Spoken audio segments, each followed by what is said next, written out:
querida igreja, amém? Glória a Deus. Gostaria de convidar os irmãos a abrirem a palavra de Deus em Isaías, capítulo 52, versículo 13. Gostaria de agradecer a Deus a oportunidade, agradecer ao pastor Gilvan também. Muito obrigado. Amém? Isaías, irmãos, capítulo 52, versículo 13 em diante. Gostaria de pedir aos irmãos um pouco de atenção agora nesse momento, porque nós vamos ler uma porção bem grande de versículos, irmãos, mas são necessários, são versículos que contêm mensagens muito importantes para essa noite, meus irmãos. Então, é um trecho grande, mas é verdade de Deus para a gente, amém? O texto também está sendo projetado ali para facilitar os irmãos, amém? Todos encontraram? Glória a Deus. Vamos lá então. Isaías 52, versículo 13. Eis que o meu servo procederá com prudência, será exaltado e será elevado, será muito sublime. Como pasmaram muitos à vista dele, pois o seu aspecto estava muito desfigurado, mais do que de outro homem qualquer, e a sua aparência mais do que os outros filhos dos homens. Assim causará admiração às nações, e os reis fecharão a sua boca por causa dele, porque aquilo que não lhes foi anunciado verão, e aquilo que não ouviram entenderão. Isaías 53, versículo 1. Quem creu em nossa pregação, e a quem foi revelado o braço do Senhor, porque foi subindo como um renovo, perante ele como uma raiz de uma terra seca, não tinha aparência nem formosura. Olhámo-lo, mas nenhuma beleza havia que nos agradasse. Era desprezado e o mais rejeitado entre os homens, homem de dores, que sabe o que é padecer. É comum de quem os homens escondem o rosto. Era desprezado e dele não fizemos caso. Certamente ele tomou sobre si as nossas enfermidades e as nossas dores levou sobre si. E nós o reputávamos por aflito, ferido de Deus e oprimido. Mas ele foi transpassado pelas nossas transgressões e moído pelas nossas iniquidades. O castigo que nos traz a paz estava sobre ele, e pelas suas pisaduras fomos sarados. Todos nós andávamos desgarrados, como ovelhas, cada um se desviava pelo caminho, mas o Senhor fez cair sobre ele a iniquidade de todos nós. Ele foi oprimido e humilhado, mas não abriu a boca. Como um cordeiro foi levado ao matadouro, e como uma ovelha muda perante os seus tosqueadores, ele não abriu a boca. Por juízo opressor foi arrebatado, e da sua linhagem, quem dela cogitou? Porquanto foi cortado da terra dos viventes, por causa da transgressão do meu povo, foi ele ferido. Designaram-lhe a sepultura com os perversos, mas com o rico esteve na sua morte, porque nunca fez injustiça, nem dolo algum se achou em sua boca. Versículo 10. Todavia ao Senhor agradou moê-lo, fazendo enfermar. Quando ele der a sua alma como oferta pelo pecado, verá a sua posteridade e prolongará os seus dias, e a vontade do Senhor prosperará nas suas mãos. Ele verá o fruto do seu penoso trabalho, e a sua alma ficará satisfeita. O meu servo, o justo, com o seu conhecimento justificará a muitos, porque as suas iniquidades deles levará sobre si. Por isso eu lhe darei muitos como a sua parte, e com os poderosos repartirá ele o despojo. Porquanto derramou a sua alma na morte, foi contado com os transgressores, contudo levou sobre si o pecado de muitos, e pelos transgressores intercedeu. Aleluia, irmãos. Vamos ao Senhor mais um momento em oração.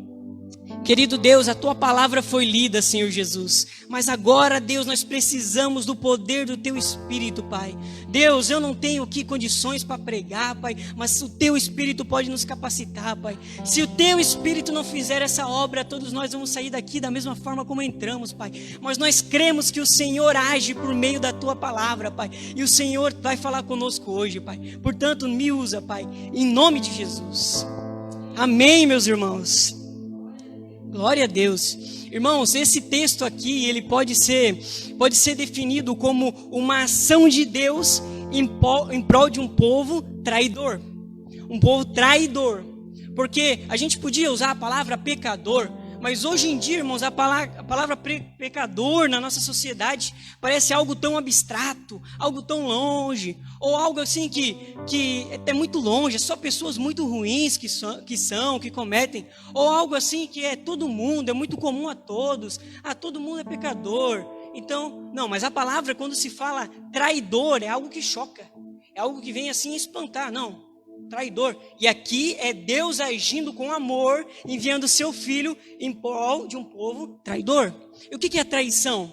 Traição é quando você quebra um contrato, quebra algo que estava previamente estabelecido entre as duas partes. Quando você rompe algo que estava estabelecido. E a nossa sociedade, ela não consegue ver com os bons olhos alguém agir com benevolência em prol de um traidor. Não tem, você não vê isso hoje. Tanto é que na nossa Constituição, no artigo 5º, diz que todos têm direito à vida. Mas só existe uma exceção, irmãos, que isso pode ser violado. Em casos de guerra, se você for um traidor da nação, um delator de guerra, você vazar segredos de Estado, então, de acordo com o nosso ordenamento jurídico, você não tem mais o direito à vida. Você vai receber a pena capital. Então, a nossa sociedade já não está muito preparada para ver alguém agindo de forma bondosa com um povo que é traidor. Tanto também no âmbito conjugal, quando existe uma traição entre o marido e a mulher, e o homem, pela graça de Deus, ou a mulher consegue perdoar o acontecido, a sociedade também não consegue ver isso com bons olhos. Ela costuma dizer, fulano de tal é muito bobo, gosta de sofrer. Mas, meus irmãos, olha a ênfase que isso dá para esse texto. Porque não existe ninguém que foi mais traído que Deus. Sempre, não só com esse povo aqui em específico, com o povo em qual o profeta Isaías se referia, mas em toda a aliança que o Senhor fez com os homens viraram as costas para o Senhor. Os homens traíram o Senhor. Desde até dos maiores, os heróis da fé, como a gente costuma dizer, até eles, em certo momento, viraram as costas contra o Senhor. Abraão, quando o Senhor chama Abraão, ele podia escolher qualquer um, mas ele escolheu Abraão no meio de tantos, e ele disse, Abraão, sai da tua terra, da terra da tua parentela, e vai para a terra onde eu te mostrarei. Deus estava fazendo uma aliança naquele momento com Abraão. Ele apresenta os termos, sai da tua terra, sai da terra da tua parentela, sai você da tua terra, vai para a terra onde eu te mostrarei, eu farei de ti uma grande nação. Estava aqui os termos, estava aqui as condições, estava aqui o que Deus iria fazer e o que Abraão tinha que fazer. E o que aconteceu? Abraão cumpriu cabalmente o que Deus estabeleceu? Não. Ele saiu da sua terra, mas ele levou a sua parentela junto. Ele foi para lugares que o Senhor estabeleceu que ele não fosse. Foi para o Egito, teve que mentir e foi como uma cova levando a outra. Então, quem foi lesado nessa aliança foi o Senhor, porque o Senhor cumpriu a parte dele. Ele abençoou Abraão, abençoou a sua descendência, mas Abraão não. Abraão não cumpriu cabalmente o que o Senhor tinha estabelecido com ele. E assim foi, irmãos, sucessivamente. Aconteceu com Isaac, aconteceu com Jacó, aconteceu com o povo do Egito. Os 12 filhos de Israel passaram 400 anos no Egito. E Deus decide ir até eles, salvar, com mão forte. Ele mostra a graça de Deus, salvando um povo que não merecia. E quando Deus já tinha livrado eles do Egito, diante do monte Sinai, em glória, Deus apareceu em glória naquele lugar. Raios, trovões, luzes, relâmpagos. O Senhor estava no monte, esperando o povo para fazer um pacto com eles, para fazer uma aliança com eles. E o povo disse assim para Moisés, Moisés, sobe tu. E tudo quanto o Senhor estabelecer, nós vamos cumprir. E cumpriram, irmãos? Não cumpriram. Eles traíram ao Senhor, o mais breve possível eles já traíram o Senhor. Eles caíram em idolatria, eles murmuraram e diversos pecados eles fizeram. E Deus fez o que Deus prometera que ia fazer. Deus cuidou deles. Deus enviou o maná, Deus enviou o alimento para eles, Deus enviou a água que eles tanto precisavam. Mas eles não cumpriram a parte dele do acordo. Eles não cumpriram e por isso foram destruídos, irmãos. E por isso foram destruídos no deserto. A próxima geração, os filhos eles também fizeram uma nova aliança com o Senhor. Só sobreviveram da antiga aliança, da antiga geração, Josué, Caleb e Moisés. E eles estavam diante do rio Jordão, já prestes a entrar na terra prometida. Então Moisés levou o povo a restabelecer a aliança com o Senhor.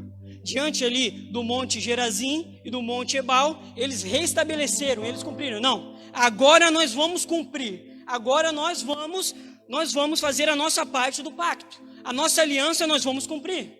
E novamente, meus irmãos, eles não cumpriram, eles pecaram, eles fizeram o que o Senhor estabelecera que eles não fizessem, eles deixaram de fazer o que Deus estabelecesse que eles tinham que fazer, mas Deus não. Deus cumpriu a sua parte, Deus foi bondoso com eles, Deus foi gracioso com eles, meus irmãos, e assim foi sucessivamente. Toda a história de Israel, no tempo dos juízes, no tempo da monarquia, em todos os reis, deixaram de cumprir o que Deus tinha estabelecido. E foi o que aconteceu aqui, irmãos. Aqui é Deus agindo com graça. Isaías, ele está mandando essa mensagem que Deus iria enviar o seu servo para cuidar deles, irmãos.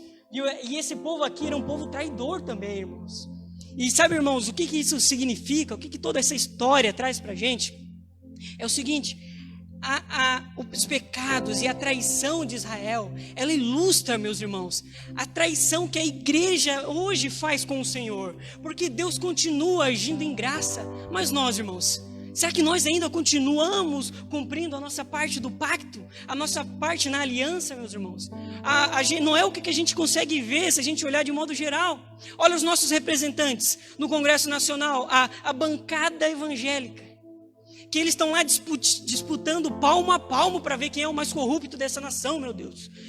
Irmãos, e não só no campo da política, os nossos representantes que falaram que iam lá para representar os valores do reino de Deus, mas no campo eclesiástico, as igrejas aí fora, irmãos, quantas igrejas não viraram as costas para o Senhor, deixando de pregar o verdadeiro evangelho, pregando uma palavra que agora é para agradar o homem, é para elevar o ego do homem, porque assim, senão eles vão embora, senão eles deixam de vir cultuar o Senhor. É uma palavra de prosperidade, que vai acontecer tudo de bom na sua vida. Eles perverteram o evangelho. Mas, irmãos, não é isso só fora que acontece. Quantas vezes nós, irmãos, não estamos nessa postura de trair o Senhor? Quando nós deixamos de lado as nossas disciplinas espirituais, quando a gente deixa de orar, quando a gente deixa de ler a palavra de Deus, a gente está virando as costas para um Deus que continuamente está nos abençoando, que todo dia tem sido gracioso conosco, meus irmãos. Aleluia. E foi isso que o profeta estava denunciando aqui, irmãos. Deus, ele nos chamou para fazer a diferença. Ele não nos chamou para ficar nessa apatia, nessa situação de traição, mas ele nos chamou para sermos a diferença, irmãos. Romanos 12, versículo 2 diz assim, ó: e não vos conformeis com este século, mas transformai-vos pela renovação da vossa mente, para que experimenteis qual seja a boa, agradável e perfeita vontade de Deus. Deus não nos chamou para ficarmos nessa situação de traição, mas diferente. Nos chamou para sermos a diferença, para sermos a igreja que vai orar, a igreja que vai ler a Bíblia, irmãos, que vai buscar o Senhor, que não vai se conformar com a forma que esse mundo está andando, meus irmãos. Deus nos chamou para ser a diferença. E o profeta Isaías aqui, ele foi a diferença. Todo aquele povo naquele momento ali, ano 750 a.C., havia traído o Senhor.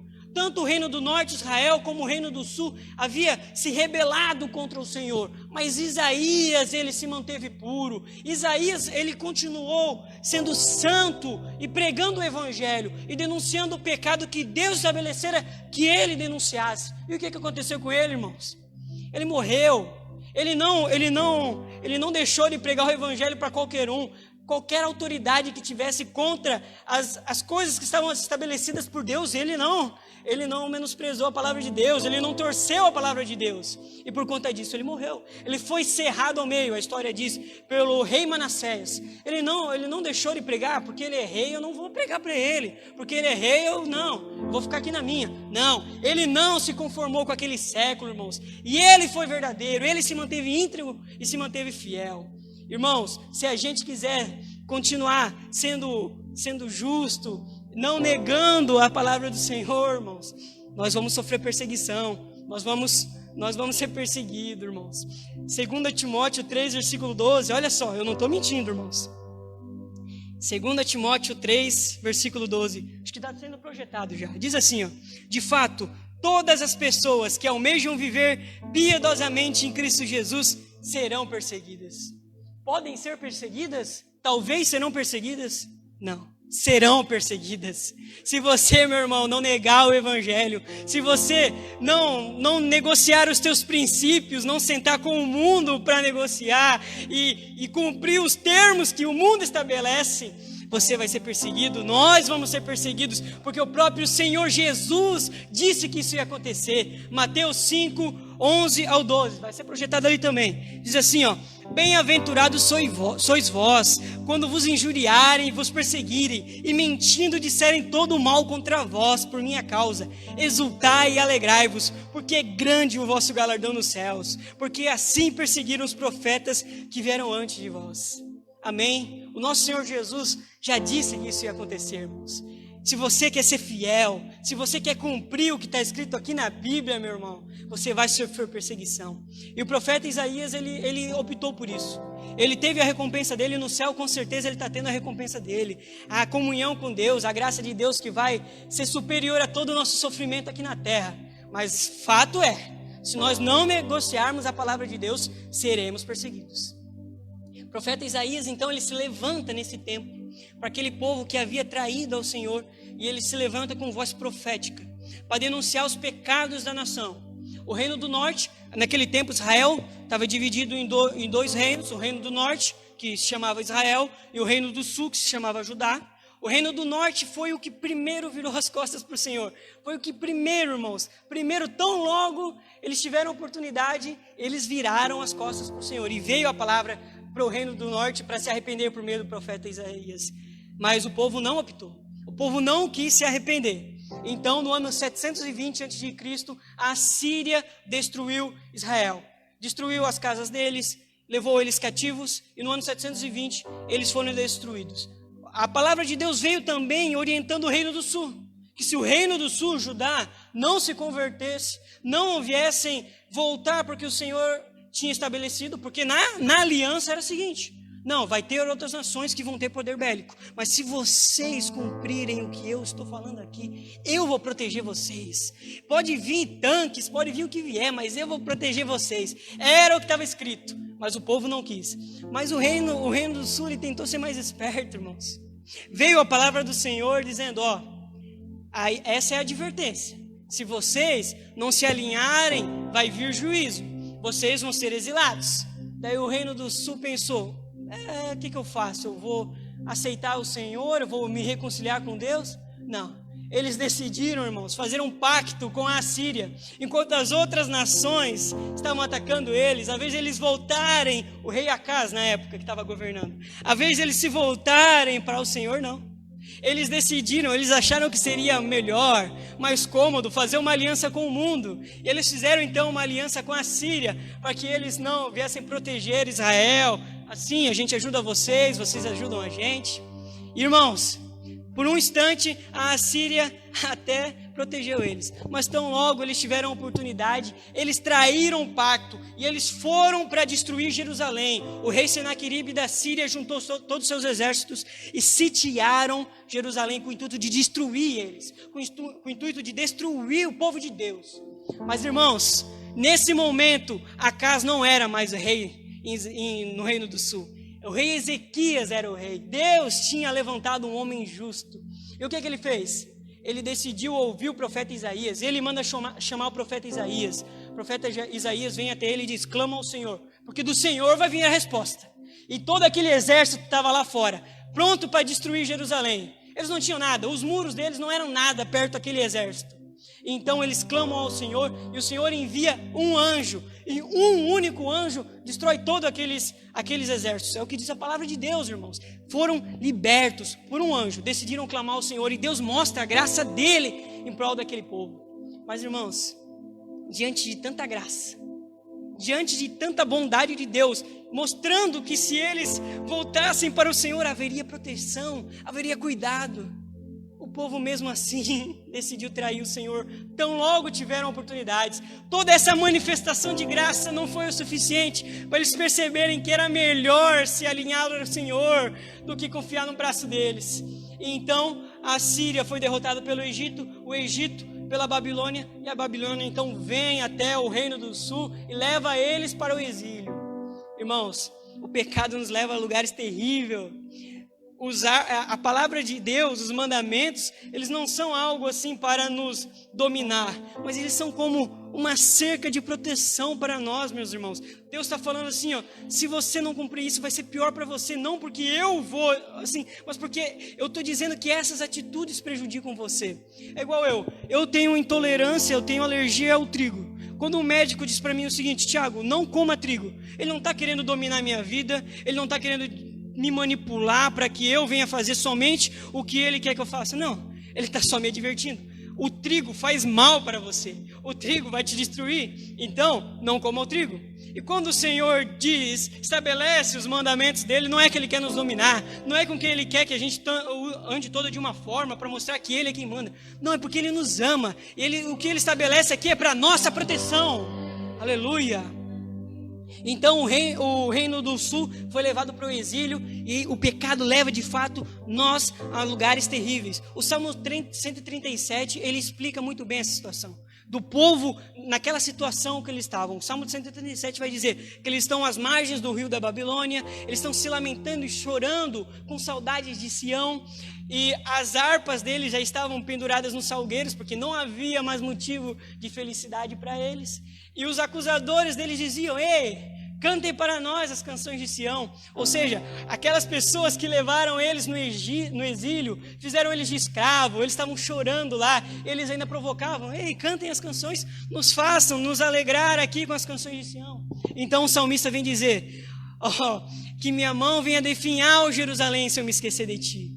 Amém? Irmãos, então, aqui o que eu quero dizer com isso? É que o pecado, ele nos leva a lugares terríveis. Olha a história de Sansão. Sansão é a história que ilustra muito bem como Deus age grandiosamente no seu povo. Deus faz ele nascer de um modo sobrenatural. Ele recebe um poder ainda mais sobrenatural, muita força. E ele era juiz em Israel. Ele tinha que proteger Israel dos filisteus. E ele fazia isso com maestria, porque o Espírito do Senhor estava com ele. Porque Deus era com ele e a força vinha do Senhor. Então, em certo momento, ele decide largar tudo isso, toda essa graça que ele recebeu. Ele decide trocar isso para se inflamar num relacionamento promíscuo com Dalila.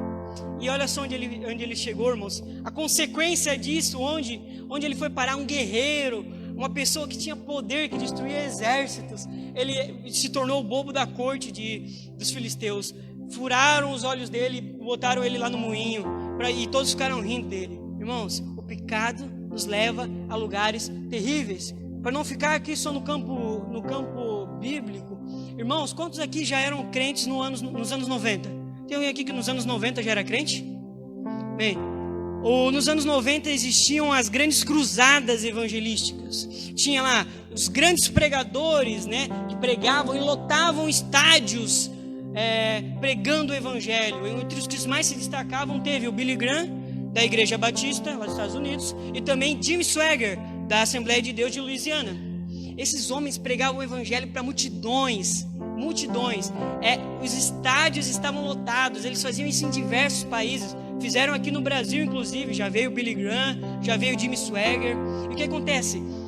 Esses homens que pregavam para multidões, me refiro agora a Jim Swaggart. Em um certo momento da vida dele, ele não cumpriu mais, ele decidiu não cumprir mais o que o Senhor estabelecera para ele. E ele traiu a esposa dele, e naquela época a igreja tinha uma credibilidade na mídia tão alta, irmãos, que ele virou capa de todos os jornais. Todos os jornais ilustravam ele, e todas as pessoas começaram a debochar dele, a rir dele, porque ele cometeu um pecado e isso veio a público. Então, aquele homem que pregava para multidões, que arrastava pessoas e vinham de ônibus até ver ele pregar o evangelho, ele foi humilhado na mídia, as pessoas riam dele. irmãos, porque o pecado de fato nos leva a lugares terríveis. Mas, irmãos, para a honra e glória de Jesus, Jimmy Swaggart se arrependeu, ele se voltou ao Senhor e hoje ele ainda é pastor, 90 e poucos anos, ele ainda é pastor. E é isso que eu quero dizer aqui, irmãos, eu não vim aqui para apontar o pecado, eu vim aqui para apontar a solução, eu vim aqui para dizer que há perdão em Jesus, que há graça no nosso Senhor Jesus, para perdoar o pior dos pecadores, e é isso que esse texto aqui está dizendo, existe uma graça para os pecadores aqui, amém? 1 João 1,9 diz o seguinte: se confessarmos os nossos pecados, Ele é fiel e justo para nos perdoar de todos os pecados e nos purificar de todas as injustiças, irmãos. E é isso que nós vemos aqui. Nós vemos, meus irmãos, Deus agindo com graça em prol de um povo traidor. Deus vê que o povo é traidor, Deus sabe que nós traímos Ele, mas mesmo assim Ele está aqui, ó. Ele mesmo decidiu vir em carne oferecer a salvação para aquele mesmo povo que ele antes só advertiu, ó, se vocês continuarem nesse local, nessa trajetória, vai ser ruim. Agora não, ele não simplesmente falou, ele veio pessoalmente oferecer a salvação. E é isso que esse texto diz, é o envio do servo sofredor para sofrer pelos pecados do povo, para oferecer salvação para aquelas pessoas que haviam traído ao Senhor. Amém? João 1, versículo 14 diz: e o verbo se fez carne e habitou entre nós, vimos a sua glória, glória como a do unigênito do Pai, cheio de graça e de verdade. Amém. Então Deus não simplesmente advertiu, mas Ele veio até nós. Mas olha o que diz o versículo 1 do capítulo 53: e quem creu em nossa pregação? Deus veio até nós, mas quem que creu na pregação dele? Cara, mais uma vez ele foi traído pelo seu povo. Ele antes simplesmente mandaram os profetas dizer, e eles traíram assim os profetas. Mas agora eles traíram o próprio Filho de Deus que veio até eles. Quem creu na nossa pregação? Diz a palavra do Senhor. Poucos creram. João 6, versículo 26 diz o seguinte: em verdade vos digo que vós me procurais, não porque vistes sinais, mas porque comeste dos pães e vos fartastes. Uma multidão seguiu o Senhor Jesus. Uma multidão seguiu o Senhor Jesus. Mas a multidão cria no Senhor Jesus? Não, a multidão não cria no Senhor Jesus. Eles estavam em Jesus. Por que eles estavam seguindo Jesus? Porque Jesus havia multiplicado os pães. Eles tinham comido e tinham ficado então saciados. Então eles não estavam atrás do Senhor pelo que o Senhor era, mas pelo que o Senhor podia oferecer. Eles estavam até o Senhor porque o Senhor dava pão para eles. A partir do momento que o Senhor não multiplicasse mais pães, eles iam embora. Eles não estavam ali porque o Senhor é bom, porque o Senhor é gracioso, porque o Senhor merece adoração. Não, eles estavam ali porque o Senhor podia oferecer algo. Quando Deus não quisesse mais, eles iam largar o Senhor. Versículo 1 ainda diz: a quem foi revelado o braço do Senhor? A quem foi revelado o braço do Senhor? A ajuda do Senhor, a benevolência do Senhor? A todos, de certo modo a todos. Jesus pregou a todos. Ele pregou nas regiões mais periféricas da Galileia, mas também ele pregou em Jerusalém, na aristocracia religiosa, para o sinédrio, para os reis. Jesus pregou para todos. A quem foi revelado o braço do Senhor? De certo modo a todos, mas de modo a levar a crer aos poucos, irmãos, aos poucos. 1 Coríntios 1, versículo 27 ao 29 diz: mas Deus escolheu as coisas loucas deste mundo para confundir as sábias. Deus escolheu as coisas fracas deste mundo para confundir os fortes. E Deus escolheu as coisas vis deste mundo e as desprezíveis, as que não são, para aniquilar as que são, para que nenhuma carne se glorie perante ao Senhor. Ou seja, Deus pregou a todos, mas só os pequeninos creram. Só aqueles que não tinham nada mais para deixar para trás decidiram crer no Senhor. Deus veio para o seu povo, Deus veio oferecer salvação para o seu povo, mas o seu povo novamente traiu ao Senhor. E por que eles não creram, irmãos? Por que eles não creram? Porque Jesus não era como era esperado. Olha o que diz o versículo 2 ali, ó. Ele não tinha aparência nem formosura. Olhámos-no, mas nenhuma beleza havia que nos agradasse. Ou seja, as pessoas não creram em Jesus porque Jesus não era como elas esperavam que Jesus fosse. Jesus tinha que ser de um modo que agradasse a ela. Jesus veio de forma humilde, alguém que não tinha aonde repousar a cabeça. Eu quero levar os irmãos a lembrar da entrada do Senhor em Jerusalém. Como é que Jesus entrou em Jerusalém? Jesus entrou montado num jumentinho, com 12 discípulos que eram pescadores, que eram publicanos, cobradores de impostos, ou seja, as classes mais inferiores naquela classe. E o que eles esperavam, irmãos? Eles esperavam um Messias libertador, um Messias militar. A mentalidade deles estavam ainda como aconteceu no ano 167 a.C., onde o sírio Antíoco Epifânides, ele entrou em Jerusalém, ele destruiu os exércitos do povo, e ele chega dentro do templo de Israel, e ele então sacrifica um porco no altar do Senhor, e coloca lá um altar a Zeus, dentro do templo de adoração ao Senhor Jesus. E o que acontece? Quem vem salvar? Vem Judas Macabeu, um homem militar, montado não no jumentinho, mas ele entrou em Jerusalém montado no seu alazão, junto com, não pescadores, mas com um grande exército, com lanças, com espadas, com todo aquele poderio bélico. E ele então destrói o sírio Antíoco Epifânides e liberta Israel, liberta ali, ele purifica o templo. Mas quando Jesus entra, irmãos, ele entra montado num jumentinho. E aquele povo esperava algo mais. Pensa, naquele mesmo momento, eles também estavam sendo julgados. Irmãos, eles não tinham o que a gente tem hoje, que é todo o poder emanando do povo e é exercido por meio dos seus representantes. Não, eles sofriam a ditadura de Roma. Roma cobrava altos impostos deles. Roma interferia na religião deles, modificava várias coisas, e eles estavam ali sofrendo. Nossa, quando é que vai vir o Messias para salvar a gente? Quando é que vai vir o Messias com aquela espada bem grande para cortar a cabeça de César? Quando é que vai vir? Eles esperavam que viesse um Messias gigantesco, um Golias da vida. Mas vem Jesus montado num jumentinho para dizer que o problema de vocês não é a espada, o problema de vocês é o pecado. E ele estava marchando, irmãos. Aquela marcha até Jerusalém era para resolver de fato o problema deles.